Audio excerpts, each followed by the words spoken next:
Welcome back. This is baby Haroon. ये 9.5 महीने के हैं और इंशाल्लाह 27 नवंबर को ये पूरे 10 महीने के हो जाएंगे। आप देख रहे हैं कितने एक्टिव और हेल्दी और हैप्पी हैं माशाल्लाह।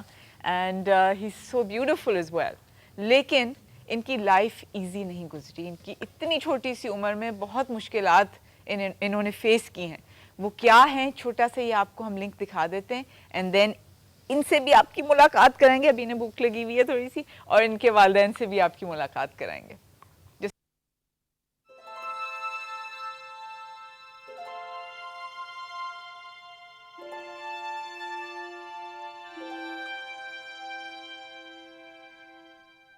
मेरा नाम तैयब आबिद है। माशाल्लाह से मेरे 2 बेटे हैं।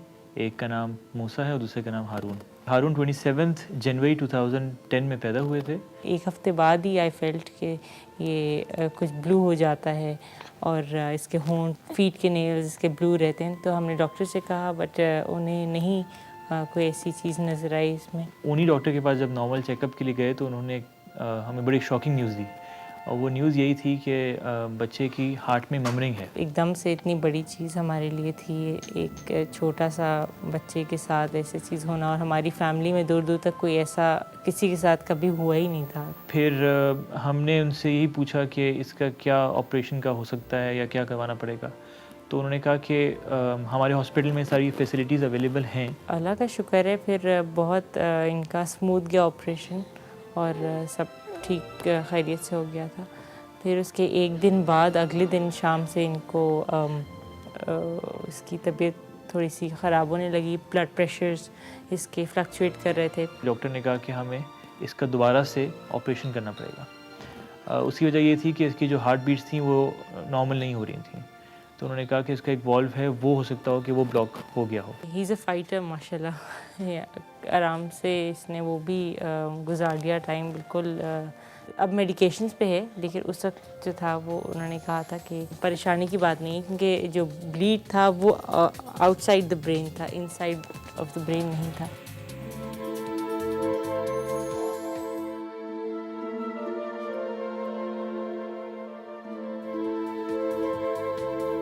बड़े बेटे से ज़रा बचा के ज़्यादा रखना पड़ता है, क्योंकि वो प्यार करते करते एकदम उन्हें ज़्यादा प्यार आ जाता है। ये जी हारून तैयब हैं और इस वक्त ये बहुत मसरूफ़ हो गए हैं अपना बिस्किट खाने में। तो इनके वालिदैन से हम बात कर लेते हैं। हमारे साथ तैयब आबिद जो हारून के वालिद हैं वो मौजूद हैं, और सिद्रा जो वालदा हैं। अस्सलाम वालेकुम, बहुत शुक्रिया आप लोगों के आने का। Thank you so much. ये जो हमने पैकेज बनाया था इसमें हम रिपोर्ट में देख रहे थे कि आपको कब अंदाज़ा हुआ था कि हारून की तबीयत ठीक नहीं है इसके पैदा होने के बाद? फर्स्ट वीक में हमें लगा था, लेकिन जब डॉक्टर्स ने सेटिस्फाई कर दिया तो फिर हम रिलैक्स हो गए थे। लेकिन जब 6 मंथ्स का हुआ तो प्रॉपर डायग्नोज हुआ था। ओके, तो ये वीक था किस तरह, मतलब क्या प्रीमेच्योर था या? नहीं, प्रीमेच्योर नहीं था, लेकिन वीक था, मतलब बहुत ज़्यादा एक्टिव नहीं था। अपनी एज के लिहाज से इतनी इसकी उस तरह से ग्रोथ नहीं थी। अच्छा, रोता वगैरह भी ज़्यादा? रोता ज़्यादा था, स्लीपलेस नाइट्स थी। अच्छा, सोता बहुत कम और था। आपकी जो एक और बेटा है ना? एक और बेटा है 3 इयर्स का। वो जब पैदा हुए थे तो वो बिल्कुल ऐसा ठीक है, नहीं था, अल्हम्दुलिल्लाह। नॉर्मल था। हाँ, बिल्कुल। तो उसके बाद 6 मंथ्स का जब था, जी तो बिल्कुल। फर्स्ट वीक से 6 मंथ्स के दौरान आप दिखाते रहते डॉक्टर को? वैक्सीनेशन के लिए जाते थे, तो वहाँ पे एक आध दफ़ा कहा, लेकिन उन्होंने भी इतना कहा कि नहीं ठीक है, कोई ऐसा नहीं, मसला नहीं है। लेकिन फैमिली रिलेटिव्स भी कहते थे कि इसे दिखाओ, कुछ है इसमें मसला, वीक लगता है हमें। तो फिर हमने जब 6 मंथ्स पे इसका चेकअप कराया प्रॉपर, इसीलिए हम गए कि अब मतलब उनसे कहें कि वाकई अब 6 मंथ्स का हो गया और टर्नओवर भी नहीं करता ये। तो उन्होंने फिर कहा कि इसके हार्ट में मरमर का साउंड है और आपको एकोकार्डियो करवा लें तो बेहतर है। अच्छा, तो जब वो करवाया तो उसमें फिर उन्होंने बताया कि इनको होल इन द हार्ट था और स्टेनोसिस था, इसकी नैरोइंग ऑफ आर्टरी थी। अच्छा, तो उसके लिए फिर हम खान गए थे हॉस्पिटल। अच्छा। तो ये बताइए कि ये कभी किसी डॉक्टर ने आपको मशवरा दिया या खुद ख्याल आया कि बाहर जाके इसका इलाज करवाएं? एक्चुअली पेरेंट्स ने कहा था कि क्योंकि कंडीशन ऐसी हो गई थी, हमने रियलाइज़ कर लिया था कि इसका ऑपरेशन करवाना ज़रूरी हो गया है। तो फिर पेरेंट्स ने यही कहा था कि फाइनेंशियल कोई इशू नहीं है। अच्छा। अगर आप बाहर लेके जाना चाहते हैं, नेबरिंग कंट्री में लेके जाना चाहते हैं, तो इट्स ओके विद देम। तो फिर हमने उनको अप्रोच किया। एक डॉक्टर हैं इंडिया के अंदर, अच्छा, उनको अप्रोच किया, लेकिन उनका एक्सपीरियंस तो बहुत ज़्यादा था। उन्होंने 10 इयर्स में ऑलमोस्ट 10,000 ऑपरेशंस किए हुए थे। अच्छा। लेकिन बात वही आती है, जैसे मेरे फादर इन लॉ ने भी कहा कि जो पोस्ट ऑपरेशन होता है वो बहुत, उसकी जो केयर होती है बहुत ज़्यादा होती है। यस, ये तो हमने भी अब ये हो भी नहीं सकता कि छोटी छोटी प्रॉब्लम्स के लिए हम ऑल द वे जाएं और फिर वापस आएं। ऐसा कोई वो नहीं हो सकता था कि वहीं पे आप रहें 1 आध महीना या 2 महीने? पॉसिबिलिटी होती है, लेकिन 1-1.5 महीने का जो प्रोसीजर होता है उसके बाद ultimately you need to come back. या तो फिर उसके अंदर फिर जो इश्यूज आते हैं, जैसे कि अभी हम डॉक्टर को दिखाते रहते हैं, राइट। इनकी अपॉइंटमेंट होती है ट्वाइस अ मंथ फ़िलहाल। अच्छा। तो उसमें फिर आपके लिए प्रॉब्लम हो जाती, then you Yeah. To consult a local doctor as well. और फिर वो क्या करते हैं, दवाइयाँ चेंज होती हैं नहीं होती हैं, तो फिर हमने ये फैसला किया it's better to stay in Karachi. अच्छा, जब उन्होंने आपको ये डायग्नोसिस दिया 6 मंथ्स पे कि इनका दिल में सुराख है और नैरोइंग ऑफ द आर्टरी, तो उसके फ़ौरन बाद फिर क्या हुआ था? उसके बाद फिर हमने 2-3 डॉक्टर्स को कंसल्ट किया और उन्होंने यही कहा कि इसका इलाज जो है वो सिवाय ऑपरेशन के कुछ नहीं है। अच्छा। अब हमारे पास जो एक फीलिंग थी या जो लोगों का एक्सपीरियंस था वो ये था कि अगर ऐसी चीज़ है तो इसको हम डिले कर सकते हैं, जैसे लेट्स से 10 इयर्स 12 इयर्स ऐसी कोई एज हो। लेकिन हमारे जो सर्जन थे जिनसे हम फिर बाद में मिले, उन्होंने कहा कि अगर कोई रीज़निंग नहीं है कि आप डिले करें तो व्हाट्स द पॉइंट, क्योंकि अगर हम इसको डिले करेंगे तो हो सकता हो बच्चे को डीऑक्सीजनेटेड ब्लड जो है वो पहुंचे उसके ब्रेन के अंदर या किसी और बॉडी पार्ट में, वो मेल फंक्शन कर दे। तो इस दौरान कुछ before he had the operation कोई ऐसे सिम्टम्स होते थे जो जिससे आपको परेशानी होती थी? ऐसे ब्लू हो जाता था, ये लिप्स और इसके नेल्स ब्लू रहते थे। और स्लीपलेस नाइट्स होती थी, मतलब थोड़ी सी देर सोता था और फिर उठ जाता था, ज़्यादा वक्त रात को भी जागता था और दिन में भी बहुत कम नींद लेता था। कैसा फील होता है सिद्रा इस वक्त? मतलब मैं तो अंदाज़ा भी नहीं लगा सकती कि इट्स माशाल्लाह अब 1 साल का होने वाला है ये, लेकिन एक इस अनसर्टनिटी के साथ अपनी ज़िंदगी गुजारना कि बच्चे का क्या फ्यूचर होगा, किस तरह का रहेगा, और ये उसकी तकलीफ़ को इस तरह देखना, और ऑब्वियसली आपको तो लगता होगा ये आपकी अपनी सारी तकलीफ़ें हैं, तो किस तरह आप मैनेज कैसे करते हैं? जब फर्स्ट टाइम पता चला तो बहुत इमोशनल हो जाता है मेरा। तो मैंने ये दुआ की कि इसको तो नीडल प्रिक भी ना हो और ये तकलीफ़ मुझे मिल जाए। लेकिन ये प्रैक्टिकल दुआ नहीं थी। प्रैक्टिकल दुआ ये थी जो बाद में मैंने रियलाइज़ की कि अल्लाह ताला इसे शिफ़ा दे और इसे ऐसे डॉक्टर के हाथ में दे जिसके हाथ में शिफ़ा हो। माशाल्लाह, that is one. Now I just wanted to know कि ऑपरेशन का क्या सारा प्रोसीजर था, किस तरह की फैसिलिटीज़ आपको यहाँ पे मिली थी और क्या चीज़ें नहीं मिली थी। छोटी सी एक ब्रेक ले लेते हैं and then will be right back.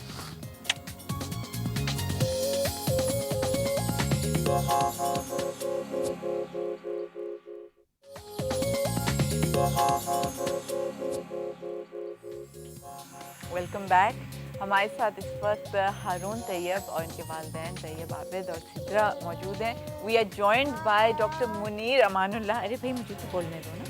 Doctor Munir Amanullah, consultant paediatric heart surgeon कह सकती हूँ मैं? बिल्कुल कह सकते हार्ट सर्जन, बच्चों के हार्ट सर्जन जो बच्चों की दिल की सर्जरी करते हैं, right? Welcome, thank you very Thank much you for very joining us. Doctor साहब, आपने परफॉर्म की थी सर्जरी इन पे जी छोटे से हारून जी, के ऊपर, जी। और उस वक्त इनकी एज कितनी थी? He was about 7.5 months। 7.5 month. ये कंडीशन जो दिल में सुराख, अगर आम जबान में कहें, ये काफ़ी बच्चों के अंदर कॉमन होती है। एक बिल्कुल बहुत कॉमन तो नहीं कह सकते, लेकिन हर 100 बच्चों में एक बच्चे को दिल की बीमारी होती है। अच्छा। तो अगर हम उसके हिसाब से कैलकुलेशन लगाएं पाकिस्तानी पॉपुलेशन और उनके बर्थ रेट के हिसाब से, तो अबाउट 75,000 बच्चे बॉर्न होते हैं ईच ईयर Right. पाकिस्तान में जिनको हार्ट का प्रॉब्लम होता है। हार्ट का प्रॉब्लम, एंड उसका इलाज जो है वो ऑपरेशन ही होता है। 90% ऑफ द टाइम उनका ऑपरेशन से होता है। 10% जो है वो जो कार्डियोलॉजिस्ट इंटरवेंशन करके एंजियोग्राफिकली भी ट्रीट कर सकते हैं। ओके, सो इनकी जो सर्जरी थी हारून की, कितना what was the procedure like? बहुत लंबा था? Was there a risk involved? कोई भी हार्ट का सर्जरी हो उसके अंदर ऑब्वियसली रिस्क इन्वॉल्व होती है। There is no other surgery जिसके अंदर इतना रिस्क होता है जितना हार्ट सर्जरी के बट अंदर वाज इट एन ऑप्टिमिस्टिक जब आपने डायग्नोसिस वगैरह किया था? ऑप्टिमिस्टिक तो हमेशा होते हैं doctors and surgeons in particular, लेकिन रिस्क जो है वो जब तक आप अवेयर नहीं करेंगे पेरेंट्स को Right. और डिटेल में उनसे डिस्कस नहीं करेंगे, उनको हमेशा शक रहेगा। राइट। और हमारा ये मानना है दैट ये एक पार्टनरशिप है पेरेंट्स के साथ, कि पेरेंट्स हमको ट्रस्ट करें, हम पेरेंट्स को ट्रस्ट करें, right, and only that is the only way to go forward. उसके अलावा पेशेंट्स ठीक तो हो जाते हैं, लेकिन वो एक कनेक्शन है वो नहीं बन पाता।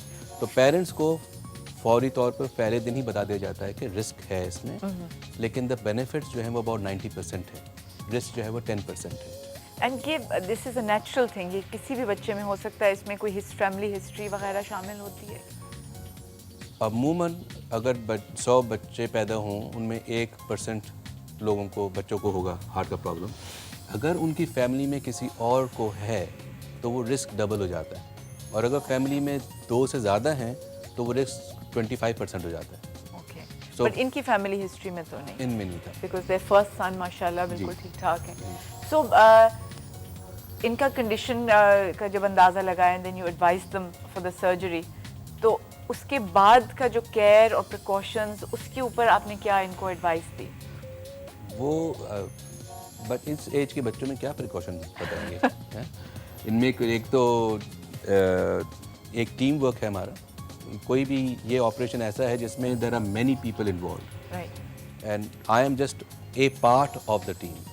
जैसे पीडी सबसे पहले जो इनका देखना है वो कार्डियोलॉजिस्ट ने देखना है, जिसने करेक्ट डायग्नोज करना है, राइट। और फिर वो हमारे पास रेफ़र करते हैं। अच्छा, हम सर्जरी करके एनेस्थीसिया हमारे स्पेशलिस्ट होते हैं, फिर इंटेंसिव केयर में स्पेशलिस्ट होते हैं, फिर हमारी नर्सेज स्पेशलिस्ट होती हैं, फिर हमारी फिजियोथेरेपिस्ट स्पेशल होते हैं। वो हर बंदा जो है वो स्पेसिफिकली ट्रेंड है to look after one patient of heart problem, जो बच्चा जो है हार्ट प्रॉब्लम के साथ। तो इनके जो पोस्ट ऑपरेटिव केयर है वो मैं अपनी तौर से करूँगा, लेकिन this is a whole team effort. Right.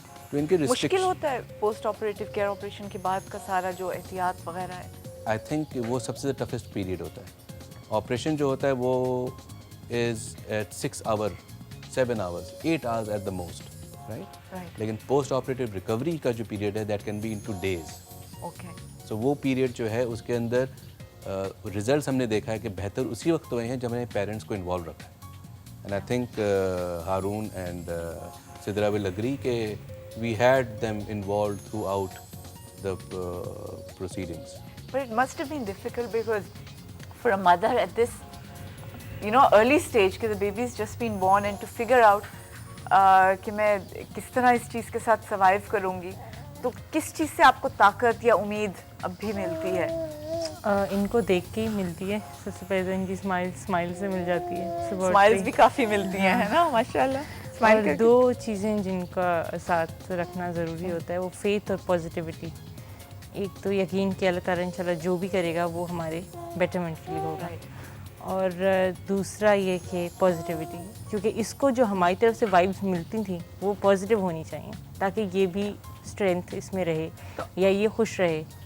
तो वही हमारे लिए मतलब मैंने और मेरे हस्बैंड तैयब ने यही हमने सोचा हुआ था कि इसके सामने हमने बिल्कुल अपसेट नहीं होना, हमने खुश रहना है, और हमने इसे बिल्कुल नेगेटिविटी नहीं देनी। फ्यूचर में क्या सोचती हो आप इसके लिए?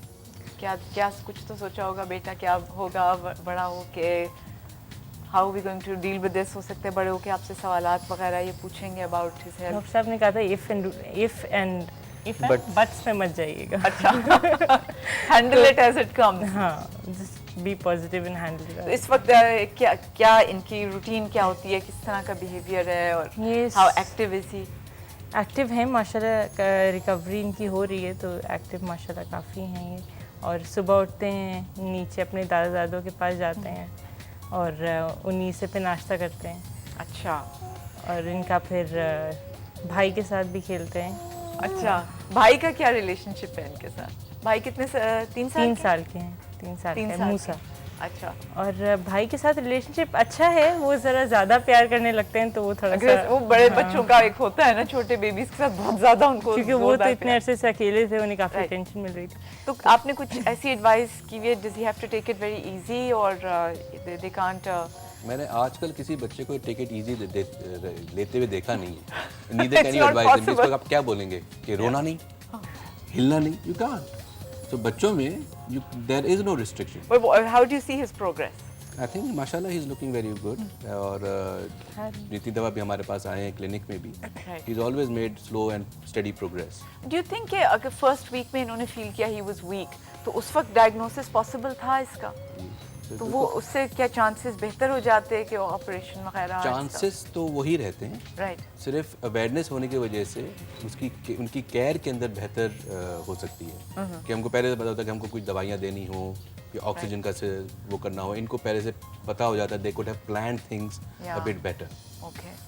So but you know it's good कि जिस वक्त 6 मंथ्स के अंदर भी एक डायग्नोसिस हो गया एंड माशाल्लाह he is so safe and healthy, and I suppose that they are very very grateful to you as well.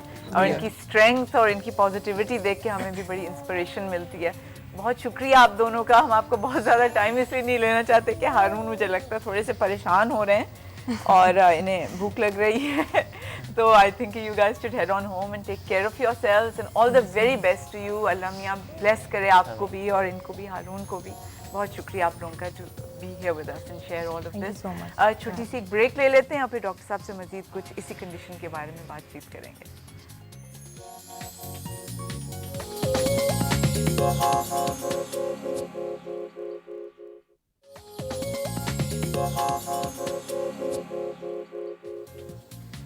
Doctor Munir Amanullah से हम बात कर रहे थे. अभी हारून और उनके पेरेंट्स हमारे साथ थे जिन बच्चों के दिल में सुराख या आर्टरीज नैरो हुई हुई होती हैं, उसका operation which is what Haroon underwent and at a very small age, 7 months के थे वो.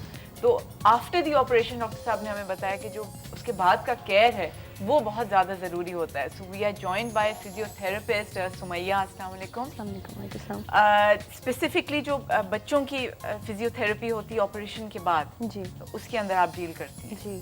तो किस तरह का, डॉक्टर साहब आपके साथ भी सवाल है, feel free to jump in any time, कि किस तरह का पोस्ट ऑपरेटिव केयर अवेलेबल है हमारे पाकिस्तान के अंदर? जैसा कि अभी आपको डॉक्टर मुनीर अमानुल्लाह ने बताया कि एक टीम वर्क होता है जो सब कर रहा होता जी. है. एज अ फिजियोथेरेपिस्ट हमारा ये रोल होता है कि सर्जरी के बाद बच्चों को इतनी देर वेंटिलेटर पे रहने की वजह से नमूनिया के चांसेस ज़्यादा हो जाते हैं, जिसकी वजह से वो दोबारा से किसी इन्फेक्शन हो सकता है. मीन जो जितना कंस्ट्रक्टिव वर्क ये करते हैं उसके अंदर डिज़ास्टर हो सकता है. उसको क्योर करने के लिए, उसको बेहतर करने